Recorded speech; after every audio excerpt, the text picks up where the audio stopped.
a decision that pleases the Prime Minister of Canada. We simply don't need another very expensive and not effective registry. What we have needed are severe, strong, and more effective penalties for people who commit criminal acts using guns. Today's Supreme Court ruling allowing Ottawa to destroy data on gun owners in Quebec comes after years of legal battles. Quebec was fighting to preserve the data. The country's highest court concludes gun ownership and circulation falls under federal jurisdiction. The decision is especially hard to swallow for victims of the Polytechnique massacre. We are many people here representing those who were victims of guns, and we are very, very sad. It's a long-held position of this government that this type of data is not necessary for the continued safety of Canadians. Evidently, a contrary decision would have facilitated our task. Quebec's public security minister rejects the ruling and vows to table legislation this spring to create a new registry with or without Ottawa's support. Our first objective is to register firearms with the goal of protecting citizens and police officers.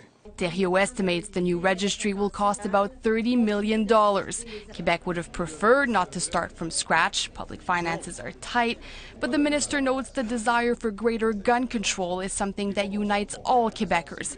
She has absolute and unshakable support from opposition parties. It's a useful tool for the police forces. Bergeron says police consulted the old registry about 900 times a day. His only explanation for the ruling, Supreme Court judges are biased. All the members of the Supreme Court are appointed by the federal government. Data on 1.6 million firearms will stop being collected in Quebec, at least for the next few months, as the National Assembly legislates to build its own registry. Caroline Plante, Global News, Quebec City. Well, the issue, of course, is a contentious one. Here's a sample of the debate that took place on our website and Facebook page today. Sharna saying, sorry to hear this decision by the Supreme Court. This data was crucial, and it is a slap in the face to the 4 Mounties that were ambushed in Mayerthorpe, Alberta. Kevin says, though, there's nothing wrong with a long gun registry in general, but it was a bloated white elephant that was costing taxpayers billions. Of course, we always like to hear from you. Just like us on Facebook to have your say. And for more on today's Supreme Court decision, you can visit our website for an interactive on Quebec's Long Gun Registry and what rebuilding the registry will involve. Just click on the tab for Data Desk.